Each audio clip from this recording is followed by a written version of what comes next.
Mapagpalang umaga sa ating lahat ay muling magbabalik sa pag-aaral ng salita ng Panginoon at tayo po ay nasa ikadalawang kabanata ng unang aklat ng Samuel. Ito po ay matatagpuan sa Lumang Tipan at dito makikita natin ang panalangin ni Ana. At bago tayo magpatuloy, tayo po muna ay dumulog sa isang panalangin. Ama naming Diyos na makapangyarihan sa lahat, muli kami nagpupuri at nagpapasalamat sa iyong dakilang pangalan. Lord God, minsan pa, samahan niyo po kami sa aming pagninilay-nilay ng iyong salita. Nalahin ko, Lord, ang inyong kapangyarihan, ang siyang kumilos sa aming mga puso at sa kaisipan, Panginoon. Nalahin namin, Lord, bigyan mo kami ng karunungan na nagbubuhat sa iyo. Buksan mo ang aming mga spiritual eyes, ang aming spiritual ears. At nalahin namin, Lord, na ikaw po ang patuloy na mapapurihan, Panginoon, sa aming pag-aaral ng iyong salita. Salamat, Lord Jesus, sa iyong papuri, pasasalamat at pagdakila sa pangalan ni Jesus. Amen.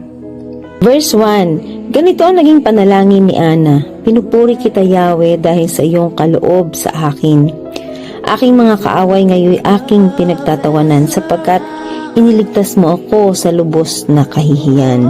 Dito makikita po natin kung paano binago ng Diyos yung kalagayan ni Hana mula sa pagiging baog ay binigyan siya ng Panginoon ng anak.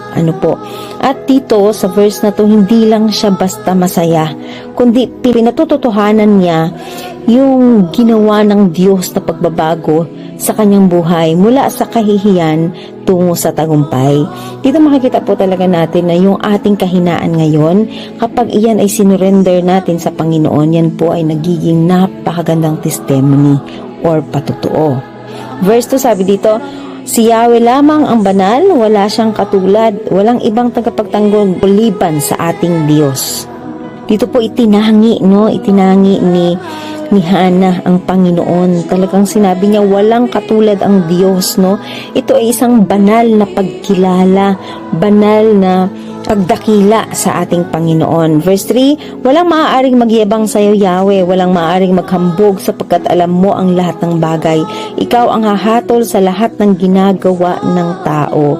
Ayan, merong babala si Hana, Sabi niya, walang pwedeng magyabang, Ito pong verse na to ay isang babala sa mga taong mapagmalaki or mapagmataas, Tinitimbang ng Panginoon ang gawa. Ito yung sinabi niya dito. So, dito makikita natin na hindi lang panlabas ang tinitignan ng Diyos, kundi sinusukat niya ang puso, maging ang motibo ng tao.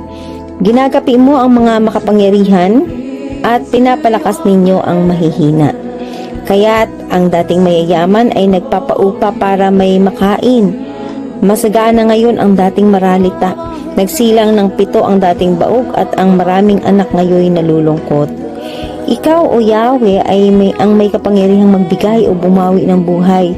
Maaari mo kami itapon sa daigdig ng mga patay at maaaring buhayin muli. Maaari mo kaming payamanin o paghirapin, maaari ring ibaba o itaas. Mapapadakila mo kahit ang pinakaaba. Mahahango sa kahirapan kahit ang pinakadukha. Maihahanay mo sila sa mga maharlika, mabibigyan ng karangalan kahit na ang mga hampas lupa. Hawak mo ang langit na nilikha at sa iyo nasasalig ang lahat ng iyong mga gawa. Ang tindi po ng awit na ito ni Hana. Sabi sa 9, papatnubayan mo ang tapat sa iyo, ngunit ang masasama ay isasadlak sa karimlan. Walang sino mang magtatagumpay sa sariling lakas. Lahat ng lumalaban sa iyo ay manginginig sa takot kapag pinapadagundong mo ang mga kulog. Hahatulan mo ang buong daigdig at pagtatagumpayin ang hiniran mong hari. Dito makikita po natin yung great reverse na pwedeng gawin ng Panginoon sa kanyang mga nilikha. Kasi talaga dito ang linaw ng mga salitang binaggit ni Hana, kung saan nagpapatunay na yung naranasan niya, yung kapangyarihan ng Panginoon ay isang napakalaking patunay para sa kanyang paglalahad at paglalarawan ng kung ano ang Diyos sa kanyang buhay at sa kanyang pananampalataya.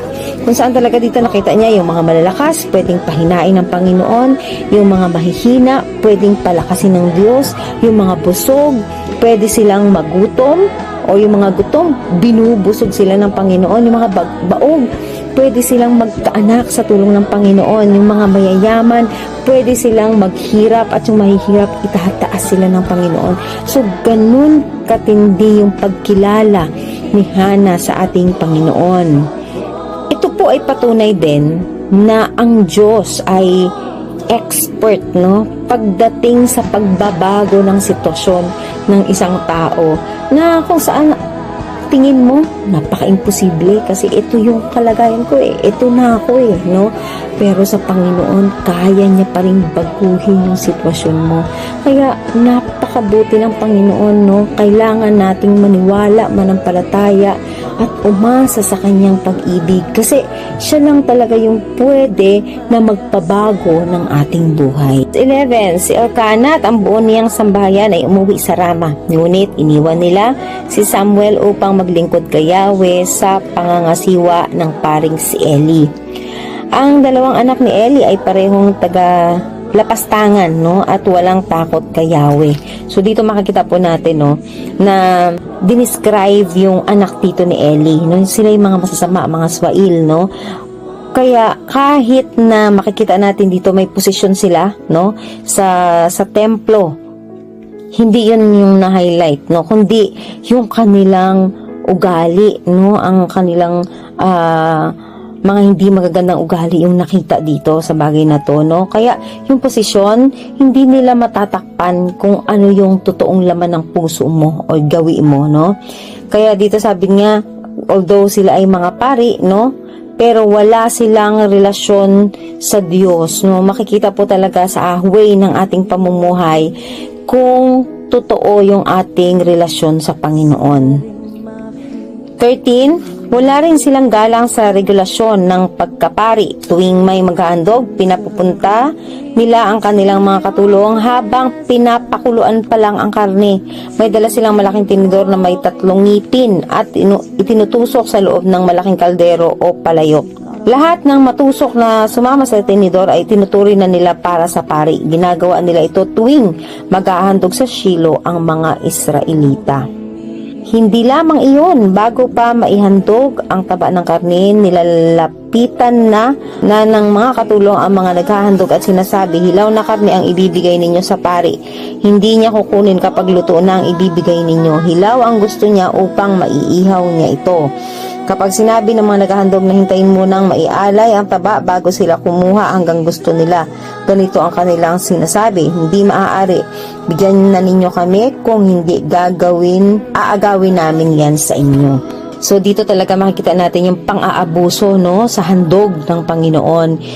Kinukuha nila yung pinakamagandang bahagi bago pa ialay kay Lord, no. Bakit ito naging kasalanan? Kasi ito ay kasakiman, kawalan ng respeto sa Panginoon at pang-aabuso sa kanilang ministry. At hindi po ito kalugod-lugod sa Panginoon kasi ang requirements talaga at laging hinihingi sa atin, no. Lagi talagang sinasabi sa atin na dapat kay Lord yung pinaka-the best na portion. Kay Lord talaga yung pinaka-una, no, na handog. Dapat siya talaga yung una natin bilang pagpapakita ng pagrespeto at pagpaparangal sa ating Panginoon. 17. Malaking pagkakasala ang ginagawa nilang ito sapagkat ito'y paglapastangan sa handog para kay Yahweh. Ayan po. So, ang bigat, no, dahil hinahamak nila ang handog hindi sa tao kundi handog sa Panginoon, no. Tandaan natin na kapag ang leader ay mali, nadadamay ang buong bayan. Ano po yung epekto ng kanyang kasalanan o ng kanyang maling ginagawa ay mararanasan ng buong bayan. Ayan. So verse 18 sabi dito, nagpatuloy ng paglilingkod kay Yahweh ang batang si Samuel na nooy nakasuot ng ephod. Taon-taon gumagawa ng balabal ang kanyang ina at ibinibigay ito sa kanya tuwing ang kanyang mga magulang ay naghahandog sa Shilo. Ang mag-asawang Elkanah at Ana naman ay laging binabasbasan ni Eli. Sinasabi niya, pagpalain kayo, nawa kayo ni Yahweh, nawa ibigyan pa niya kayo ng mga anak bilang kapalit ng inihandog ninyo sa kanya. Matapos mabasbasan, umuwi na sila.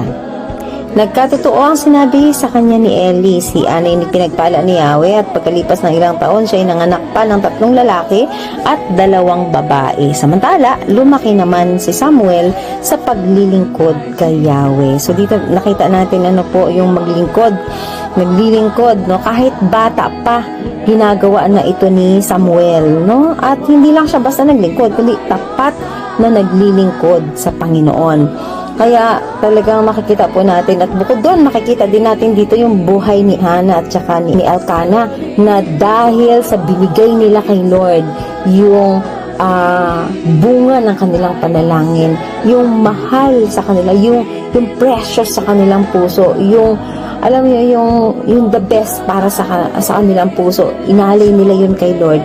Kaya naman talaga dito makikita natin na si Lord hindi siya papayag na hindi masusuklian yung mga mabubuti at tapat nating ginagawa sa Kanya. 27, minsan si Eli ay nilapitan ng isang propeta ng Diyos. Sinabi sa kanya, ganito ang ipinasasabi ni Yahweh, nangusap ako sa ninuno mong si Aaron nang sila'y alipin pa ng Paraon, ang hari ng Ehipto. Sa mga lipi ni Israel ay siya ang pinili kong maging pari. Siya ang mangangasiwa sa altar, magsusunog ng insenso, magsusuot ng linong ephod at maglilingkod sa akin bilang kinatawan ng Israel, at lahat ng handog sa akin ng mga Israelita ay ibinibigay ko sa kanyang sambahayan.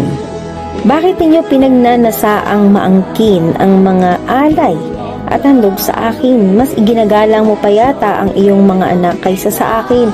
Bakit mo sila pinababayaang magpasasa sa pinakapiling bahagi ng mga handog para sa akin? Ipinangako ko noon na tanging ang sambahayan mo lamang ang makakalapit sa akin habang panahon, ngunit hindi na ngayon. Pararangalan ko ang nagpaparangal sa akin, ngunit pababayaan ko ang nagtatakwil sa akin. Darating ang araw, napapatayin ko ang mga kabataan sa iyong sambahayan at ang iyong angkan. Paiiklin ko ang inyong buhay at maaga kayong mamamatay. Maghihirap kayo at di ninyo matitikman ang kasaganaang ibibigay ko sa Israel. Paiiklin ko ang inyong mga buhay, ang inyong buhay. Hindi ko kayo aalisin lahat sa paglilingkod sa altar, ngunit ang ititira ko'y daranas ng katakot-takot na paghihirap ng kalooban. Mamamatay sa tabak ang iyong buong pamilya. Bilang katunayan nito, sabay na mamamatay ang mga anak mong sina Hofni at Phinehas. Samantala, pipili ako ng isang paring magiging tapat sa akin at susunod sa aking kalooban. Bibigyan ko siya ng sambahayan na maglilingkod sa akin habang panahon sa harapan ng mga haring aking hihirangin. Ngunit ang matitira sa iyong sambahayan ay mamamalimos sa kanya, magmamakaawa bilang siya gawing katulong ng pari para lamang mabuhay. Ayan, dito po makikita natin yung parusa ng Diyos dahil hindi siya nirespeto ng kanyang mga lingkod. Ang pinaka-root or yung ugat ng problema dito, yun yung pagpapahalaga ni Eli sa kanyang mga anak higit sa Panginoon, Kaya tandaan po natin, kapag may inuna ka sa Diyos, nagiging idol mo na yon, diyan nagagalit ang Panginoon. Makikita rin natin dito na ang nagpaparangal sa akin ay pararangalan ko. Yun ang sinabi ni Lord sa verse 30. So, dito makikita natin na igalang talaga natin ang Panginoon. Itaas natin siya, At iwaksi natin ang mga bagay na hindi nakakalugod-lugod sa Kanya, Pag ginalang natin ang Panginoon, itataas talaga niya tayo. At kapag iwinaksi natin or tinalikuran natin si Lord, ibababa niya rin tayo. So, ganun katindi yung puso ng Panginoon, At dito makikita din dito, na sa verses 31 to 33, yung mawawala yung lakas, mawawala yung kinabukasan, mawawala yung lahi. Yan yung parusa ng lahi ni Eli dahil nga po sa kanilang paglapastangan sa Panginoon. At nagbigay pa ng palatandaan ng Diyos. Ang sabi niya dito bilang tanda o patunay, ay mamamatay sina Hofni at Phinehas sa loob ng isang araw. Kumbaga, same yung araw ng kanilang kamatayan. At dito makikita din natin sa verse 35 na yung tapat na pari, yung ipapalit ni Lord sa kanila, So, malinaw din na meron ng tinutukoy si Lord, may pinili na siya, no po. At dito ay talagang makikita natin na ang Panginoon hindi siya mauubusan ng ilalagay sa posisyon sa ministry kung merong mga nag-aabuso sa kanilang mga ministry. Yung dating may mga pribilehiyong natatanggap ay dadating yung panahon na sila mismo ay mangangailangan. Ano po? At sabi nga dito sa 36, no, sila ay mamamalimos, no, magmamakaawa na kahit maging katulong na lang para lang mabuhay. Ano po? So, talagang dito makikita talaga natin na once na tinalikuran mo si Lord, once na hindi mo binigay yung tamang pagsamba, pasasalamat, pagdakila, tamang respeto o paggalang sa kanya, talaga pong hindi siya malulugod, no? At dito makikita talaga natin sa 2 Samuel na to na ang Diyos ay pwedeng magbago ng sitwasyon ng tao, no? At kahit ano pa yung dati mong kalagayan, kung ikaw man ay nasa taas noon, kung tinalikuran mo si Lord, pwede kanyang paghirapin. At kung ikaw naman noon ay ikaw yung kinukutya ng ibang tao, pero nagpapatuloy ka lang na lumalapit sa kanya at nagpapakumbaba, siya rin yung pwedeng magbago ng buhay mo, kung saan ay pwede kanyang itaas at pwede kanyang parangalan. Kaya sana po nakita natin sa ating mga binasa ngayon ang kakayanan ng Panginoon, ang kanyang kapangyarihan. Kaya kung ano man yung kalagayan natin ngayon, kung tayo man ay nasa pinakamahirap na sitwasyon, magtiwala tayo na kung tayo man nanatiling tapat sa Panginoon, kaya niyang baguhin yung ating kalagayan. At tayo naman na nasa mga posisyon, tayo na nakakaranas ng pagpapala, huwag tayong magmalaki kasi wala tayong nakuha sa ganang ating lakas, kundi yan po ay biyaya at pabor ng ating Panginoon. Sana makita natin na yung mga biyayang natatanggap natin ay dahil sa kahabagan ng Panginoon, hindi po sa ating galing at lakas. Sana po natuto tayo at napagpala ng kanyang mga salita. Muli, God bless everyone and to God be all the glory.